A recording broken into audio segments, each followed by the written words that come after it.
Greetings everyone and welcome to Elephant TV. My name is Joe Kobuthi.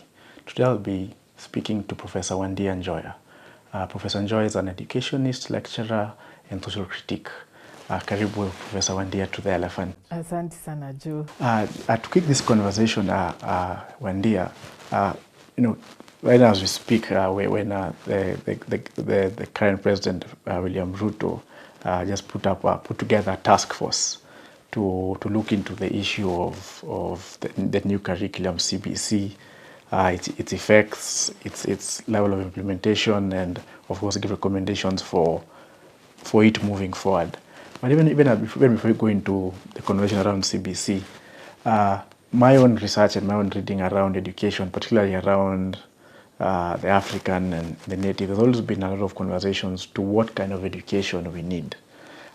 If you may just give us a brief history about why there's been this contestation of the kind of education that we need as Africans.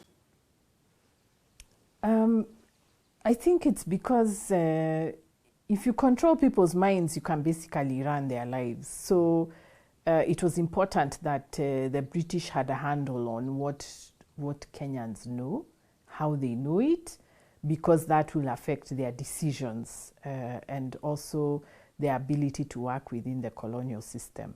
But I think it's important to remember the British initially didn't intend for Africans to go to British schools.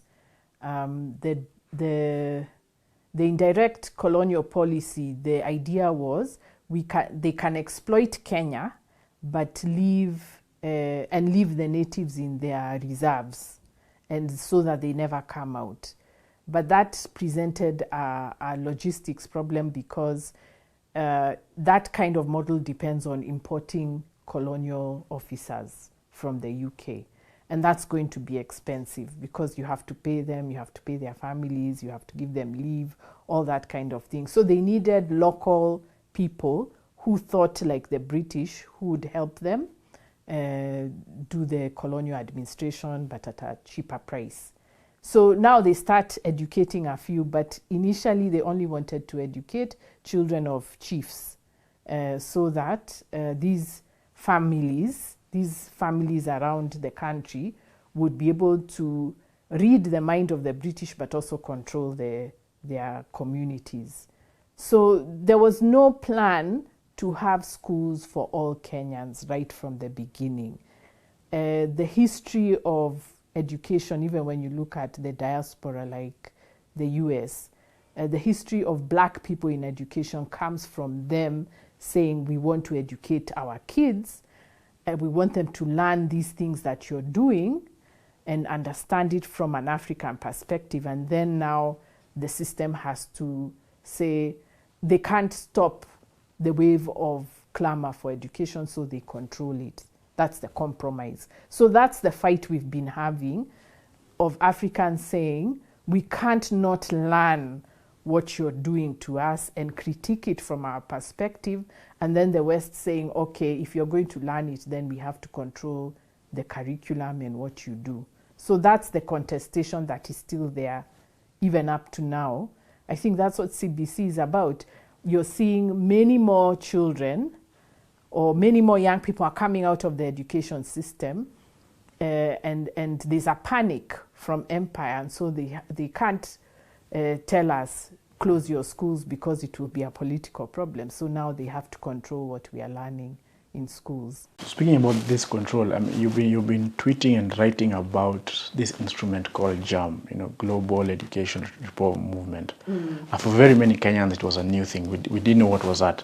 So if you could just explain what exactly is JAM, what's its history, and what's its agenda with trying to influence curriculum in different parts of the world. All right. In the 1970s, when the oil prices fell, the global capital realized that they are not making enough profit if they continue with paying workers for the dues that had been negotiated through workers' movements. So things like salaries, paid leave, healthcare, those kinds of things, worker compensation, those kinds of things which workers fought for, the global capitalist elite realized that we can't make as much profit if we are paying so much to workers. So they have to crush the workers' movement, but you can't do it directly. So one of the things you do is now you go for this for the schools. Sorry, I've skipped something there. Okay, so when you're trying to create this society where people are not clamoring for social welfare and social services, part of the thing now is that you export your industries abroad. So they exported their industries to the third world where people could be paid less. But now, because they have no industries, their economies are not growing as well. So now they have to look for more money, and they look at the government and they say, wow, the government is spending so much on public education. That is money that we can capture. So when they decide that, now they start disrupting the education system so that you can privatize it, put the money that the government spends on education in the pockets of capital. How do you do that? You have to first break the teachers' unions. You have to reduce the curriculum so that the curriculum is cheaper to implement. You have to do all these things so that you reduce education to a shell, and then the money the government pays for public education can now go into your pocket. So in the US, they had the charter schools where you get a private education provider, you pay them, and then they provide public education, so-called public education. So now they have to implement this kind of curriculum across the world. As it's the imperial instinct that you don't do these things only at home, now you spread it across the world. The other advantage for global capital was that they were looking at things like textbooks, technology, those things. So if you're able to privatize the education system, you're looking at all these schools that are going to buy your technology. It's profit for them. So once they are hollowing out education in the US now, or not really hollowing out, but of course because there was a resistance from the teachers in the US. Now they want to spread this curriculum and this movement around the world. So all the arguments that they were making to justify this attack on public education in the US, they need a movement to make those arguments all around the world. They need the media, they need the politicians to keep on pushing these arguments about bad teachers, useless schools, teachers' unions are protecting incompetence. Incompetence of graduates is a common argument. You need a movement to keep making these arguments in all countries around the world. So that's what the JAM movement is. It's a movement that pushes for the privatization of public education and sort of like the removal of the public impetus of education. You remove it through these connections and these networks. Yeah. So, but Wandia, in 2013 we had the Professor Douglas Odhiambo's report on education, and some of the staff were saying that we need a universal education. It is things like that. So, but how does that report and what happened thereafter, and with this we're talking about the JAM, link up with CBC? Okay.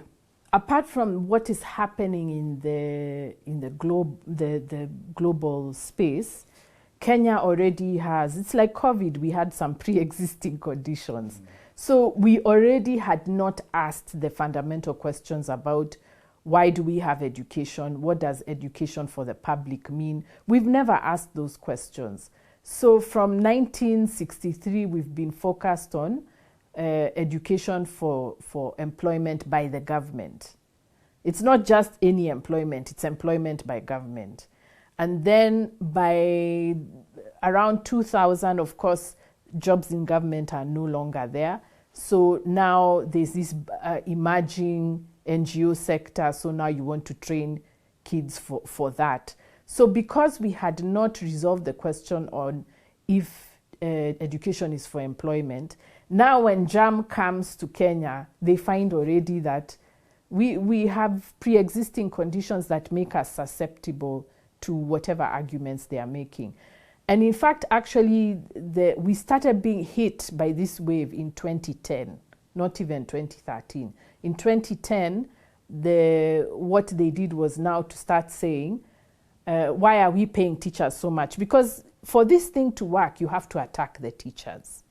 So they did this experiment in Kakamega County, where they said, we are going to hire untrained teachers at half the cost, and they are going to teach in public schools, and then we compare the results with kids from schools where they have trained unionized teachers. And basically the idea was to say a kid who is taught by either teacher will pass anyway. So that's when those experiments started. And then of course NAT at the time went on strike and said, no, you can't do that. You have to employ teachers who are skilled, and if they are going to teach, they need to be unionized and paid like everybody else. So that's when actually this war started. It started in 2010. So by 2013, when now Douglas Odhiambo is giving us the same talking points about, our schools don't have facilities, the kids are half-baked. It's the talking points we've been given since the 1960s. By the time now he does that, now people start saying, we need a competence-based education, meaning we need to be guaranteed that the children who come out of the system are competent at the workplace. So that's how they meet. They meet in 2010 when they start playing around with teachers' pay and teachers' training. Then now by 2013, now they start talking about the technical abilities of our children coming out of the system. And what's the link between, you've mentioned civil society. Civil society, people ask, education, first it was education for government, and then from the 90s with the rise of the NGOs in Kenya, now we start moving to civil society. So what's that link? But also what's the link between JAM, this global education reform movement, with education, civil societies, and pushing that agenda? What's the link there? Okay, now because the economy was being privatized and there are no government jobs, especially and then there are no social services. So when you're training doctors, they are not going to public hospitals. When you're training teachers, they are no longer going to schools. So there are all these professionals coming out of the system without jobs in government institutions. But secondly, also, you're also privatizing those institutions.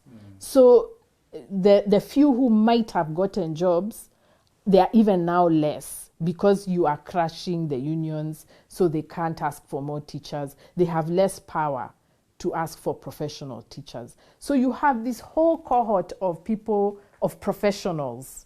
What do you do with them? You employ them in the case of education. You employ them in these global education NGOs that are promoting the agenda of the corporations. So now you sack those teachers out of the system, put them in the NGOs, so that now when you start doing these major reforms, the people who you call to your TV stations and to the schools to do the training and to promote these new systems are teachers, because they have the language, they know what teachers want to hear, they know how to explain to teachers. So that's the connection, that when you have this exodus of teachers coming out of the school system, they join the JAM, and then now they can be able to promote all the things that we are talking about, that we are seeing now. They are the ones who now promote them in the media and to the teachers themselves. Then the other thing that happened was that now in the universities, they are no longer teaching the subjects. Like in the arts, especially like the arts has been the hardest hit. You're no longer teaching the subject. So you don't have people who are understanding and studying what is happening in the education system. So by the time now these former teachers are now promoting this new system, there's nobody in the academy to challenge them, because You're not training people anymore. Also, a lot of the professors have become consultants, so they can't talk. So you basically create fallow ground to bring any education system you want, and it will just spread like wildfire. And there'll be nobody to say that there's something wrong. And how is that process, Wandia? I know like Noam Chomsky, when you're talking about process of actually just Naomi Klein shock doctrine. Yeah. How she gives steps of how neoliberalism works. Like you pick a sector, do a couple of things. How did we move that fast, and such that we're now seeing our kids swimming in grass? And now is when parents are asking, oh, this is not what we wanted. We didn't want our kids to swim in grass. We didn't want, we have revived the cybers, because now all of a sudden cybers have the CBC curriculum, and parents are saying, oh, I need to make a doll. The cybers have everything. How did we get there? Because for me, it's almost as if like we moved from this point where we're talking about reforming 844, and then overnight, we changed curriculum. Now we have CBC. It's expensive for majority of the population. It has deep inequalities because 42%, if I'm not mistaken, of our households are run by single parents, mainly women. So how did we move from, how this coalition between these NGOs, the reform movements, corporations, how did we move that? What are the steps taken that we missed, such that now we are here, we are ailing, and we don't know what to do? How did we get here? Wow, that's a good question. I think I would say we started first with the neoliberalization of the universities. And that one happened so subtly, nobody was watching, not even the professors. So I'll let me be very biographical, because I really haven't understood exactly where everything started. But in 2009, we in the universities were being told that now we have to teach the same curriculum across all East African countries. That's what we were being told. We were told that we have to be more accountable in our curriculums, that our curriculums must be approved by the government. And it was such a long process. It usually takes 2 or 3 years before you get a new curriculum out. And it was extremely bureaucratic. So you had to go into records and write histories, go do research. It was a very bureaucratic process. This process, we were told, came from Europe, the EU. But the EU did it through the East African community. So we were being told, oh, this is about Pan-Africanism and integration. We want all our universities to speak to each other, etc., etc. We didn't say anything. And why didn't we say anything? Because the professors in charge of this process are being taken abroad. They are going to Europe, paid trips by the EU. And so when they come back from these trips, basically they're telling you, you either do it or you go. And then for some reason, we were not researching about governmentality, about neoliberalism. So even when you try, like me, I tried to tell people, this thing, there's something wrong with it. Why are we spending more time on bureaucracy instead of the actual teaching? People would be like, no, don't you want our education to improve? So now when I think of it, there was this whole quality assurance movement has a moral imperative. It's not a technical one. It's a moral one. It's saying you have to subscribe to this view of education if you really want education to improve. That's the moral argument. And then by then, there was already the narrative in the media that universities are useless, the graduates are half-baked. I think it was already in the media. So that by the time now these people come and say you have to change your education system, the way you teach, the lecturers are saying, yes, we have to justify ourselves to the Kenyan public. We have to show them that we are responding to their concerns. So we are going to adopt this bureaucracy. By 2016, 17, the universities were paralyzed completely. I can say that with I know people will say I'm exaggerating, but we were paralyzed. So by the time CBC comes, there's nobody. There's nobody to say anything, because not only are we sunk in bureaucracy, our professors are doing consultancies with the same jam movements that are telling us they are coming to improve education. And then when I would try to tell the public can't understand. It's very hard for the public to understand universities because it's an ivory tower. Not many Kenyans go to university. So when you're trying to tell Kenyans there's something wrong, they're like, oh, Gisort. There's a public narrative that really enamored Kenyans at this particular time. Such as when CBC came, there was like, oh yeah, it's a good thing because it's a change. Yes. A narrative between one half-baked graduates or students, and then importantly, it's not that the education system is not, our kids are not getting jobs. But how did we move from instead of saying the problem is not the kids, the problem is that our economy can't create enough jobs? How did we move from that argument to blaming the education system? What did the public narrative? What happened? What's the dissonance? Exactly. I don't think we ever had the conversation about the economy. We never had it. I remember, because that always struck me when I would tell people, but it's not us who employ graduates, it's the employers. Then people would be like, what are you talking about? But the graduates are not qualified. We've never had that conversation about the economy. I mean, when you look at this song, So Many Vijana, the idea is that go get an education, get a job. That narrative has never, ever been challenged publicly.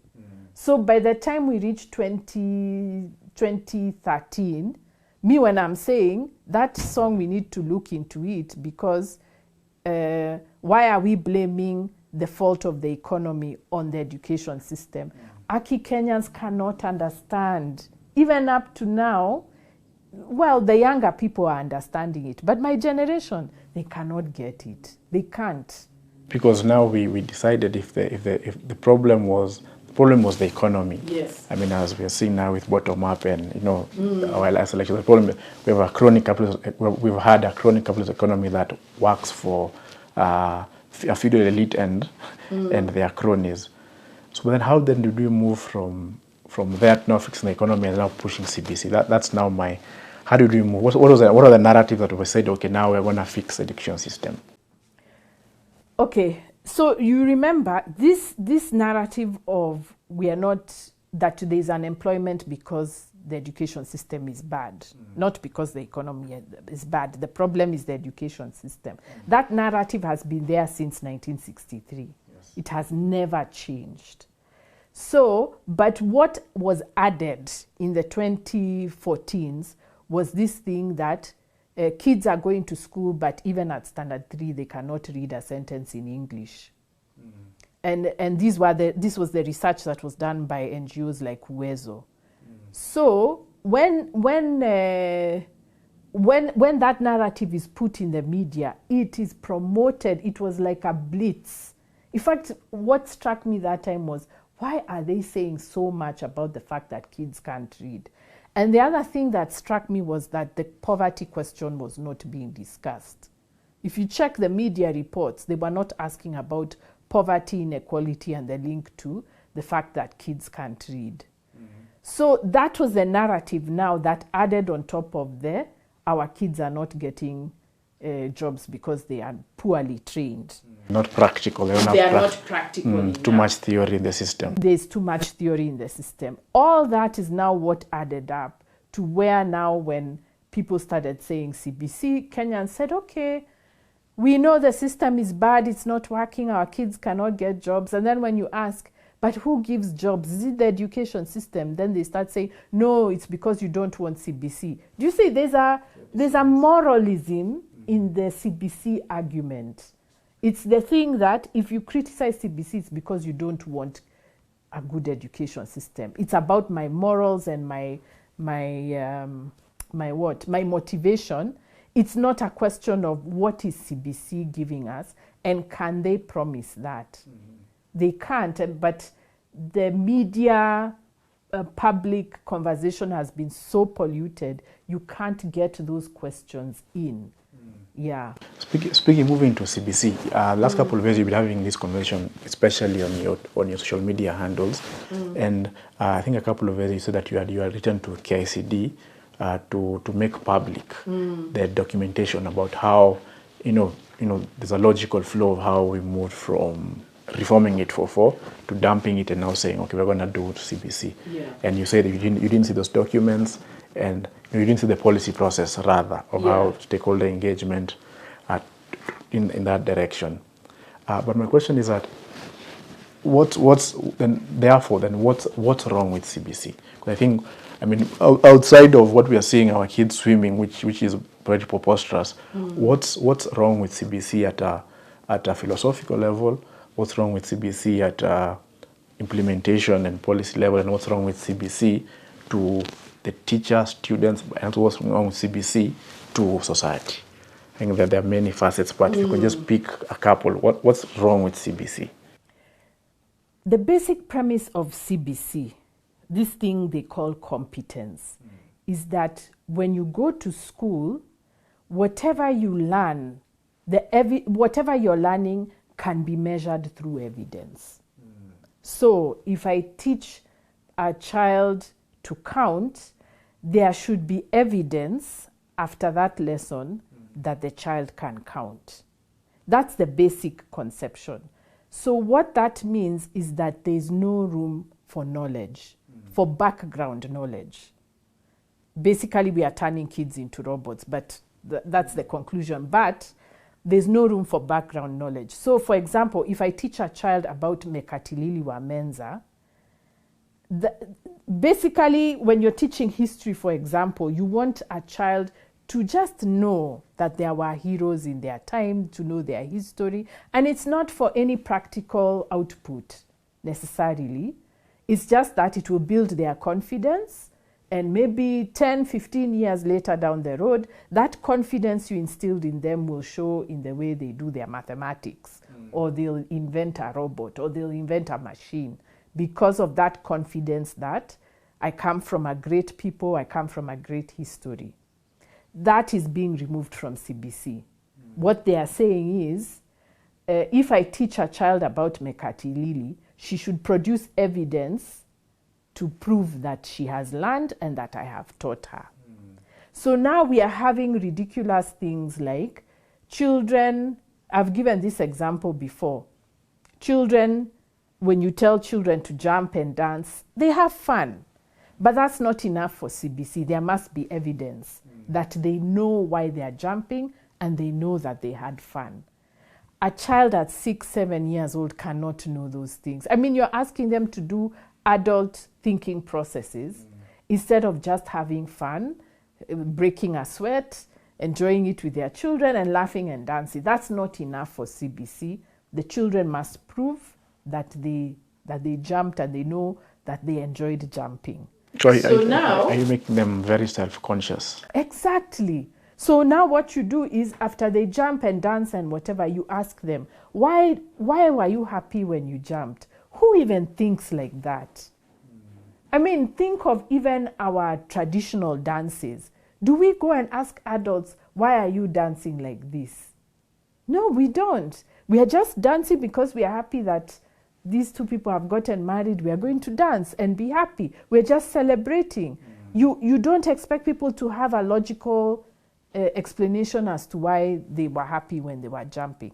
So that's what CBC is doing. It's entering the minds of our children, telling them to explain everything that they do, and then asking the teacher to produce evidence. So it's not just enough for me to be in class and we have fun with the kids and then we all go home. What kind of philosophy of education should we need? First, we need to decide what it means to be human. Then the second thing we need to understand is, what is knowledge? Right now, Kenyans' conception of knowledge is that knowledge is for employers. And then we have this very crazy thing, we think that I can be a plumber without understanding the properties of metal and the properties of water and plastic. But how does a plumber decide what pipe to use in your house? And if you're using very salty water, how can he not know properties of water so that he can decide what pipes he uses? He needed the basic physics and chemistry that we are teaching. Exactly. There's some knowledge which you can never use, you can never show competence in, I'm sorry to say. There's some knowledge which you use to make decisions which you can never show physically, tangibly. So we have to return to a proper conceptualization of knowledge. There is knowledge, like here with cameras, you have to know what light is, so that you can put your lenses properly, you can do certain things. And then as our cameraman learns more and more and does the work more and more, there's a build-up of knowledge in his mind. So he can do bigger and more complex things because the work that he has been doing has created an archive of knowledge. That is what is being destroyed by CBC. We are being told that we never get expertise, that all our knowledge is only in the hands and nothing in the head. That is a very dangerous idea because we are basically reducing people to robots. We are saying when you work, don't learn. And don't use your knowledge. Just do what I tell you. What you are told. Do what you are told. Do what your employer tells you. So we have to revisit what knowledge is. Is knowledge only for the state? Is it only for employers? Is there knowledge that we have that we use all the time that is very rich and that informs our decisions, our culture, and our history? So that's the second thing we need to look at. What is knowledge? And then for me, the third thing we need to do is to open up education to different institutions. It cannot be only the school that is teaching. So even when you're seeing people saying, go to your communities and get these traditions and bring them to the school, there is no need for that. You just tell the kids, go to a wedding, go and hear all the songs that you're singing. Come, we sing them in class and that's it. But now we are telling the kids, you have to now enact a wedding. So you tell the kids now one kid is going to dress as a groom, the other one as a bride, and then you have the bridesmaids, 6-year-olds enacting a wedding, because for us it's not enough that the kids are attending weddings and they are absorbing that cultural information. Do we need to test it? No, we don't. So we need to open up our conceptualization of learning so that we include traditions, libraries, internet, culture, all those things, and we see them as also schools of learning.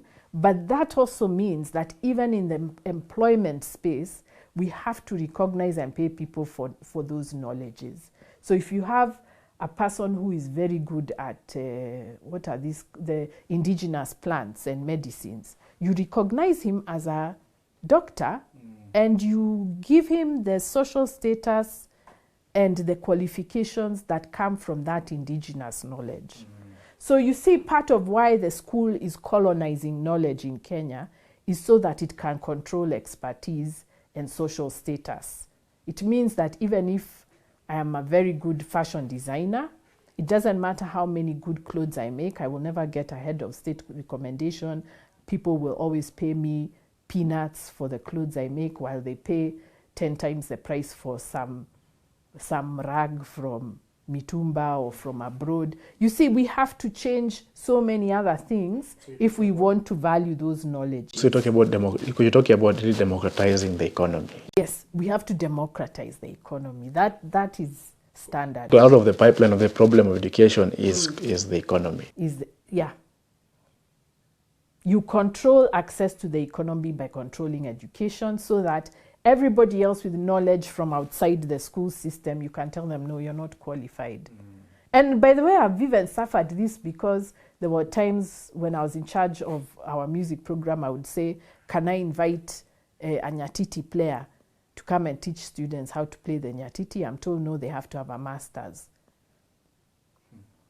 So we are disempowering local knowledges, and we are elevating the school system into this gatekeeping function where the only knowledge we will recognize and pay for and give social status is from the school system. So it's a feudal system in that sense, that we are trying to narrow knowledge outside the school so that only a few people who pass through the school system and do very well get access to the perks of knowledge. Thank you, Professor Wandia, for your time here at the Elephant. Thank you so much. Thank you so much.